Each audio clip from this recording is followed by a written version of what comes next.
नमस्कार। आप सुन रहे हैं द बॉलीवुड रेडियो और मैं हूं आपके साथ आकाश।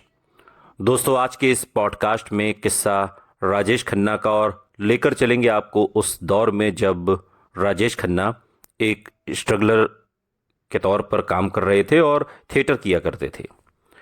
और जतिन और अंजू महेंद्रू की मुलाकात हो चुकी थी। जतिन यानी कि राजेश खन्ना। जतिन और अंजू के नाटक की रिहर्सल अब शुरू हो गई थी। हरिदत्त, जो राजेश खन्ना के बाद के दिनों में करीबी रहे, वो बताते हैं कि इस नाटक का नाम था महंगा सौदा। और नाटक की रिहर्सल करते करते जतिन और अंजू की मुलाकातों का सिलसिला भी शुरू हो गया। अंजू बंबई के खुले विचारों वाली लड़की थी जिसकी परवरिश एक आधुनिक माहौल में हुई थी। वहीं जतिन का ताल्लुक एक पारंपरिक पंजाबी परिवार से था। अंजू थोड़ी बहुत मॉडलिंग कर चुकी थी और अब फिल्मों में काम करना चाहती थी। फिल्मी दुनिया से उसके परिवार का करीबी नाता भी था। अंजू के नाना राय बहादुर चुन्नीलाल किसी जमाने में बंबई के मशहूर फिल्मिस्तान स्टूडियो के मालिकों में से एक हुआ करते थे। हिंदी सिनेमा के प्रसिद्ध संगीतकार मदन मोहन उसके मामा थे। और ऐसे परिवार से आई अंजू फिल्म इंडस्ट्री के तौर तरीकों से अच्छी तरह से वाकिफ थीं। वहीं दूसरी ओर जतिन का परिवार का फिल्म इंडस्ट्री से दूर दूर तक कोई वास्ता नहीं था। शुरुआत में इन्हीं तौर तरीकों पर लंबी बातें होने लगीं। धीरे धीरे दोनों को साथ वक्त बिताना अच्छा लगने लगा। रिहर्सल के दौरान जतिन उससे अपने सपनों का, अपनी चाहतों का जिक्र छेड़ देता। बातें करते हुए घंटे कैसे गुजर जाते पता ही नहीं चलता था। और हर गुजरते दिन के साथ दोनों की दोस्ती और गहरी होती जा रही थी। नाटक की रिहर्सल कभी पाटकर हॉल तो कभी भूला भाई मेमोरियल बिल्डिंग में हुआ करती थी। भूला भाई मेमोरियल बिल्डिंग ही वो जगह है जहां पर जतिन की जिंदगी से जुड़ा एक बेहद अहम वाकया हुआ। थिएटर के दौर के जतिन के कुछ दोस्त बताते हैं, उस जमाने में मशहूर एक्ट्रेस और शम्मी कपूर की पत्नी गीता बाली का दफ्तर भी भूला भाई मेमोरियल बिल्डिंग में हुआ करता था। गीता बाली ने हिंदी फिल्म इंडस्ट्री में अपना करियर 12 साल की उम्र में एक बाल कलाकार के तौर पर शुरू किया था। और बाद में कड़ी मेहनत के बाद गीता एक बड़ी स्टार बनी और 50 के दशक के लगभग हर बड़े अभिनेता के साथ उन्होंने काम किया। फिल्म इंडस्ट्री से जुड़े लोग गीता बाली से मिलने उनके इसी दफ्तर में आते थे। जतिन जैसे स्ट्रगलर्स बिल्डिंग के बाहर खड़े इन लोगों को हसरत भरी नजरों से देखा करते थे। और जतिन ने निर्माताओं और गीता बाली से मिलने की कई नाकाम कोशिशें भी की थीं। वो दूसरों से कितना भी छुपा ले, लेकिन दिल ही दिल में वो जानता था कि उसके सपनों की मंजिल थी फिल्मी दुनिया। थिएटर से आगे बढ़कर वो फिल्मों में एक्टिंग करना चाहता था। ये वो दिन थे जब मैं पागलपन वाले सपने देखा करता था। मैं अपने सपनों में ऐसे समय की कल्पना करता था जब एक एक्टर के तौर पर मैं लोगों के दिल को छूकर उनकी दुनिया में नया उत्साह भर पाऊंगा, उनके अकेलेपन को कम कर पाऊंगा।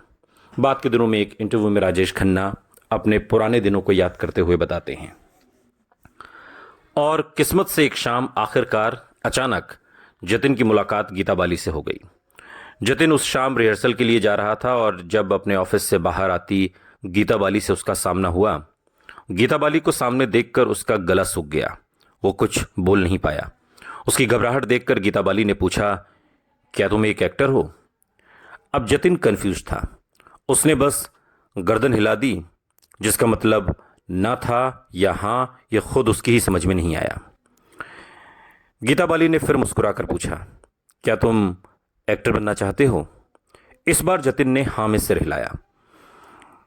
गीता बोली, हमें एक पंजाबी फिल्म के लिए एक नए चेहरे की तलाश है। और गीता बाली ने जतिन से कहा कि वो अपनी तस्वीरें और नाम पता उनके ऑफिस में छोड़ दे। उम्मीद की किरण अचानक से नजर आ गई और अगले ही दिन उसने अपने दफ्तर, उनके जो तस्वीरें थीं अपनी, वो उनके दफ्तर में जमा करवा दी। और फिर पूरे दिन रिहर्सल के दौरान भी उसका ध्यान पिछली शाम हुई गीता बाली से मुलाकात में लगा रहा। चेंजिंग रूम में कुर्सी पर बैठे हुए अचानक उसकी नज़र सामने शीशे पर अपने अक्स पर पड़ी। वो जैसे खुद से ही बातें करने लगा। शीशे में देखकर शायद अपने आप को समझाने लगा कि ऐसी उम्मीद अक्सर किसी मुकाम तक नहीं पहुंचती। और इस ख्याल से ही उसके चेहरे का रंग उड़ गया। कि गीता बाली के दफ्तर में तो न जाने कितने हम जैसे स्ट्रगलर्स के नाम, पते और फोटोग्राफ्स पड़े रहते हैं। फिर अगले ही पल वो खुद को दिलासा देने लगा कि उसे उम्मीद का दामन छोड़ना नहीं चाहिए। कुछ ना कुछ तो ज़रूर होगा। पता नहीं क्यों हर गुजरते पल के साथ उसके दिल में गीता बाली की फिल्म में रोल मिलने की उम्मीद बड़ी होती जा रही थी और उसे दिन रात गीता बाली के ऑफिस से आने वाले फ़ोन कॉल का इंतज़ार रहता। और इस इंतज़ार में कई हफ्ते बीत गए और फिर एक दिन अखबार में उसने गीता बाली की उसी पंजाबी फिल्म का विज्ञापन देखा जिसके लिए उसकी तस्वीरें मंगवाई गई थीं।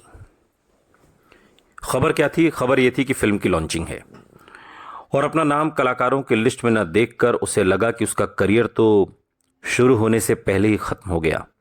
लेकिन ड्रामा अभी ख़त्म नहीं हुआ था। अगले ही दिन वो हैरान रह गया जब गीता बाली के ऑफिस से उसके घर फ़ोन आया और उसे फिल्म की लॉन्च पार्टी में बुलाया गया था और उसे ये भी बताया गया था कि उसे चुने गए हीरो धर्मेंद्र से मुलाकात का मौका भी मिलेगा। पार्टी गीता बाली के घर ब्लू हेवन में थी और फिल्म इंडस्ट्री के कई जाने माने नाम गीता बाली की इस फिल्म की लॉन्च पार्टी में मौजूद थे। महंगे लिबासों से सजे धजे वो सब कामयाब लोग, फिल्म स्टार्स, निर्माता, निर्देशक, संगीतकार एक दूसरे से हंस हंस कर बातें कर रहे थे। पार्टी ब्लू हेवन के लॉन में थी जहां एक धीमा धीमा सा संगीत भी बज रहा था। धीमी रोशनी और मेहमानों की मुस्कुराहट से पूरी पार्टी खिल रही थी। गीता बाली ने देखा कि जतिन एक कोने में चुपचाप बैठा पार्टी में आए मेहमानों को देख रहा है। उसके गोरे चेहरे पर मुहासों के कई निशान थे। उसकी आंखों में इस बड़ी पार्टी में आने की खुशी नहीं थी बल्कि कुछ सवाल थे और इन सवालों में उसकी आंखें चुभती हुई सी महसूस हो रही थीं। सवाल ये कि मुझे क्यों काम नहीं मिला, या जिस रोल को धर्मेंद्र कर रहे हैं उस पर मेरा हक होना चाहिए था, वो मुझे क्यों नहीं मिला। एक कोने में बैठा हुआ वो सबको देख रहा था। क्या वो कभी भी इन कामयाब लोगों में से एक बन पाएगा? ये ख्याल शायद उसके दिल की बेचैनी और अकेलेपन को और बढ़ाता जा रहा था। अचानक उसने पार्टी से जाने का फैसला कर लिया। वैसे भी वो यहाँ कर ही क्या रहा था, उसे यहाँ बुलाया ही क्यों गया था, ये भी सवाल उसके मन में कौंध रहे थे। लेकिन जैसे ही वो अपनी कुर्सी से उठा उसने देखा कि गीता बाली उसकी तरफ आ रही हैं। उनके बाल खुले हुए थे और लहराकर उनके कंधे तक आ रहे थे। उनकी आंखें उस पर टिकी हुई थीं और उसके पास आकर गीता बाली ने उससे पूछा, तुम्हें बहुत बुरा लग रहा है ना? जवाब में वो कुछ बोल नहीं सका मगर उसकी आंखों में छुपे आंसू शायद गीता बाली को नजर आ गए। गीता बाली खुद भी कड़ा संघर्ष करके इस मुकाम तक पहुंची थीं। उन्हें मालूम था कि मजबूत से मजबूत इंसान भी अक्सर संघर्ष के ऐसे थपेड़ों से टूट जाता है। शायद वो महसूस कर रही थी कि उन्होंने जतिन को एक उम्मीद दी थी जो पूरी नहीं हो सकी। फिर गीता बाली ने राजेश खन्ना से कहा, ऊपर देखो।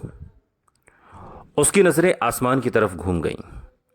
आसमान में कितने तारे हैं?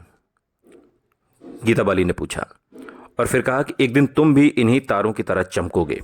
एक दिन तुम शोहरत की बुलंदियों पर पहुंचोगे, याद कर लो। ये बातें सुनकर अचानक से उसका गला भर आया और वो कुछ कह नहीं सका। उनकी तरफ देखकर उसने मुस्कुराने की कोशिश की तो आंखों में न जाने कब से रुके हुए आंसू बह निकले और उन लम्हों में उसे यूं महसूस हो रहा था जैसे आंखों से बहते ये आंसू उसके ख्वाब हैं और हकीकत जैसे एक गर्म तवा जिससे टकराकर ख्वाब भाप बन जाते हैं और हवा में मिल जाते हैं।